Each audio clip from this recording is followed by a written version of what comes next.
اور اس وقت سے زیادہ دلکش لگ رہی تھی۔ میں نے اسے مسکراتی نظروں سے دیکھا، وہ بھی مسکرا دی اور قریب پہنچ کر بولی، بیٹھ سکتی ہوں؟ بیٹھو، دراصل میں نے آپ کی وہ پیشکش قبول کر لی ہے جو آپ نے مجھے دن میں کی تھی، یعنی میں نے کسی قدر ترش لہجے میں کہا، میں آپ کو ہر جگہ گائیڈ کر سکتی ہوں۔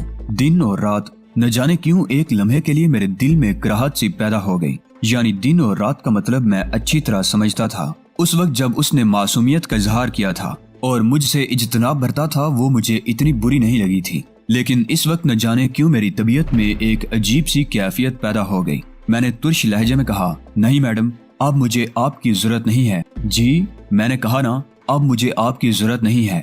لیکن آپ نے تو مجھے، میرا مطلب ہے آپ نے، ہاں، اس وقت میں نے آپ سے جو کچھ کہا تھا وہ اس وقت کی بات ہے، اب ذرا معاملات مختلف ہو گئے ہیں۔ وہ ایک دم سے بجھ سی گئی، کہنے لگی، شاید آپ نے کسی اور کو اپنے لیے منتخب کر لیا ہے، گائیڈ کے طور پر۔ میں نے سوال کیا اور وہ عجیب سی نگاہوں سے مجھے دیکھنے لگی، پھر بولی، تو میں جاؤں؟ جا سکتی ہیں آپ۔ وہ بڑی اداس سی باہر نکلی تھی اور میں حیرانی سے یہ سوچتا رہا تھا کہ اچانک اس کے اندر یہ تبدیلی کیوں رونما ہوئی۔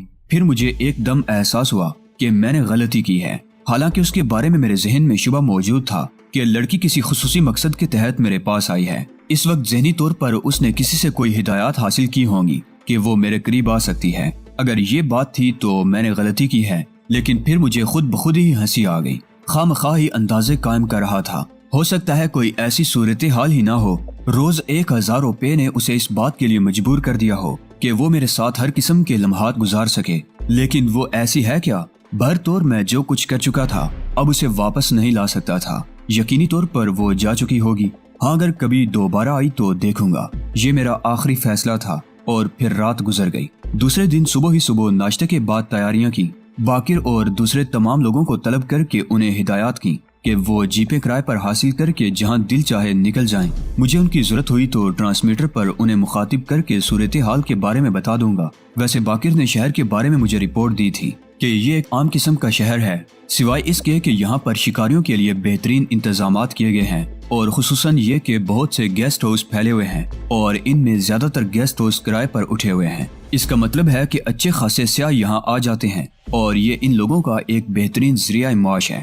میں ان تمام ہدایات کے بعد باہر نکل آیا۔ میں نے ایک جیپ کرائے پر حاصل کی، اسلحہ میرے شانے سے لٹکا ہوا تھا، عمدہ قسم کی رائفل اور کارتوس، یہ یہاں عام طور پر دیکھے جاتے تھے اور کوئی کسی مسلح آدمی کو دیکھ کر حیران نہیں ہوتا تھا۔ یہ ایک دلچسپ بات تھی کیونکہ کسی اور جگہ میں نے اس قسم کے مناظر نہیں دیکھے تھے۔ ویسے یہاں اچھی خاصی برائیاں پیدا ہو سکتی تھی، لیکن شاید انہیں روکا جاتا تھا اور اس کے طریقہ کار کے بارے میں مجھے ابھی تک معلوم نہ تھا۔ میں جیپ لے کر باہر نکل گیا۔ کل دن کی روشنی میں نے صورتحال کا جائزہ لے لیا تھا، چنانچہ اس سمت چل پڑا جہاں سے شہری آبادی چھوڑنے کے بعد جنگلی اور چٹانی علاقے میں نکلا جا سکتا تھا۔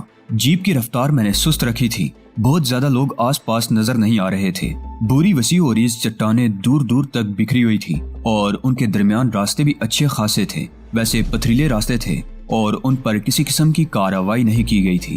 جیپ مناسب رفتار سے دوڑتی رہی۔ مجھے یہ اندازہ نہیں تھا کہ بوری لومڑیوں کی شکاری کس سمت نکلتے ہیں، اور سچی بات یہ ہے کہ مجھے کوئی شکار تو کرنا ہی نہیں تھا۔ ویسے ابھی تک مجھے کوئی ایسی چیز بھی نظر نہیں آئی تھی جو شکار کی جا سکتی۔ کچھ افراد بھی چلتے پھرتے نظر آ رہے تھے، ظاہر ہے سیاح ہوں گے اور سیاحت کے لیے اس طرف نکل آئے ہوں گے۔ ویسے اس علاقے میں درختوں کا موجود ہونا خاصی دلکش بات تھی، ورنہ عام طور سے یہاں درختوں کی کمی پائی جاتی تھی۔ جیپ آہستہ آہستہ آگے بڑھتی رہی اور پھر وہاں موجود لوگ میری جانب متوجہ ہو گئے۔ میں نے سفید رنگ کی 2 جیپیں وہاں کھڑی ہوئی دیکھی، ان کی جانب سفید سا خیمہ بھی لگا ہوا تھا۔ اس کا مقصد یہ ہوا کہ کوئی باقاعدہ گروہ یہاں آیا ہوا ہے۔ جو لوگ کھڑے ہوئے مجھے دیکھ رہے تھے وہ متجسس نظر آتے تھے۔ میں ان کے قریب پہنچ گیا اور پھر جیپ سے نیچے اترایا۔ میں نے محسوس کیا کہ ان کے درمیان کھلبلی پیدا ہو گئی ہے۔ وہ دونوں ایک طرف دوڑ گئے تھے اور چند لمحوں کے بعد 2-3 عورتیں اور 2-3 مرد وہاں آ گئے۔ ان میں ایک سفید فام عورت کو بھی دیکھ رہا تھا۔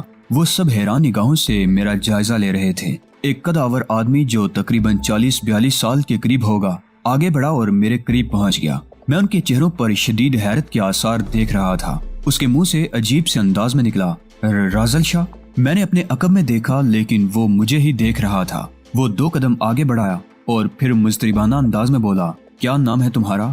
جی، میں سمجھا نہیں۔ تم لیکن یہ کیسے ممکن ہو سکتا ہے؟ ایک اور عورت آگے بڑھی۔ اسی عورت کی بجائے لڑکی کہنا زیادہ مناسب تھا۔ عمر 26-27 سال سے زیادہ نہیں ہوگی، لیکن جسامت خاصی تھی، جس کی بنا پر وہ عمر میں خاصی لگتی تھی۔ اس کی آنکھیں بھی حیرت سے پھٹی ہوئی تھی۔ اس نے مدھم لہجے میں کہا، رازل، کیا آپ لوگ مجھے رازل کہہ رہے ہیں؟ تم کون ہو؟ اس لڑکی نے پوچھا۔ میرا نام جہانگیر جمال شاہ ہے۔ خیریت؟ آپ لوگ مجھے رازل کے نام سے کیوں مخاطب کر رہے ہیں؟ تب وہ شخص آگے بڑھا جو کداور تھا اور میرے قریب پہنچ کر بولا، دوست، تم جو کچھ بھی ہو، صبح کا وقت ہمارے ساتھ گزارنا پسند کرو گے؟ اگر آپ کا حکم ہے تو ضرور، میں نے نیاز مندی سے کہا۔ آؤ برائے کرم آؤ۔ انہوں نے مجھے رازل شاہ کہہ کر مخاطب کیا تھا۔ مجھے خود حیرت ہوئی تھی۔ ہو سکتا ہے میری شکل کسی رازل شاہ سے ملتی ہو، لیکن یہاں جتنے لوگ تھے سب متجسس نظر آ رہے تھے۔ وہ شخص آگے بڑھتا ہوا بولا، میرا نام محبت خان ہے۔ جی، لیکن آپ یقین کریں کہ میں جہانگیر جمال شاہ ہوں۔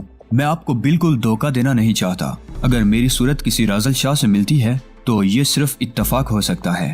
آؤ بیٹھو۔ تھوڑے فاصلے پر ایک بہترین قالین گھاس پر بچھا ہوا تھا۔ اطراف میں کھانے پینے کی اشیاء رکھی ہوئی تھی۔ تقریباً 3-4 خواتین، اتنے ہی مرد یہاں موجود تھے، جن میں محبت خان بھی شامل تھا، لیکن سب کے سب عجیب سے اعصابی دباؤ کا شکار نظر آ رہے تھے، سوائے اس سفید فام عورت کے جو بہت خوبصورت تھی۔ اس کے بال گہرے سنہرے تھے اور آنکھیں بالکل بالوں کی رنگت کی تھی۔ میں نے غیر ملکیوں میں ہر رنگ کی آنکھیں دیکھی تھی، لیکن سنہری آنکھیں دیکھنے کا یہ پہلا موقع تھا، اور ان آنکھوں کی وجہ سے وہ عورت انتہائی پراسرار بلکہ کسی حد تک خوفناک نظر آتی تھی۔ اگرچہ اس کے خد و خال انتہائی خوبصورت تھے۔ ان لوگوں کی دعوت پر میں ان کے قریب بیٹھ گیا۔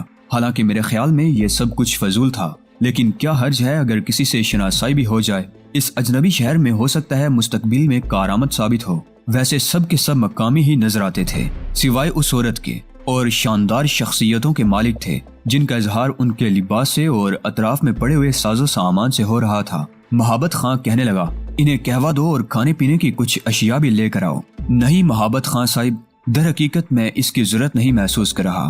ہماری روایتوں کو پامال نہ کرو، ہم نے تمہیں مہمان بنایا ہے۔ ویسے شکاری معلوم ہوتے ہو، یہ رائفل اور کارتوس وغیرہ۔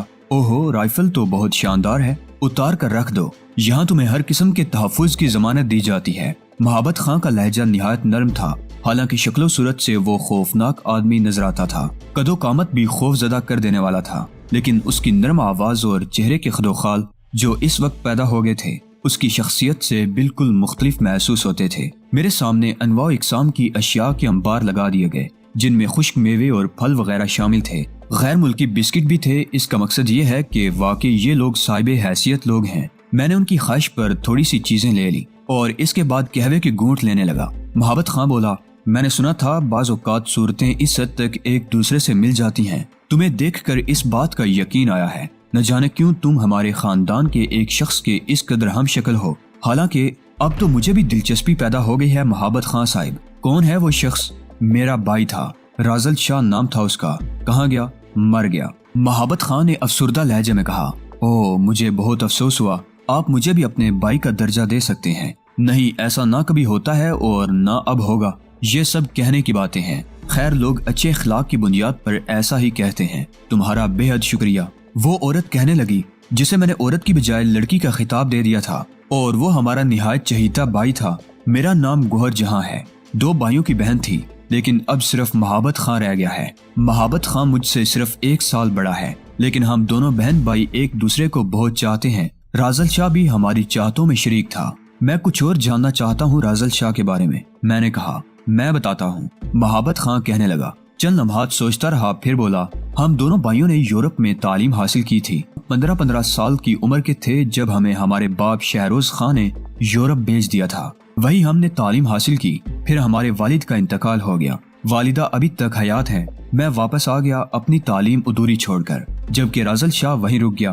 میں نے اسے موقع دیا تھا اس کا۔ یہ میری بیوی ریٹا ہے، جس سے میں نے یورپ ہی میں شادی کر لی تھی۔ میں اسے اپنے ساتھ لے آیا۔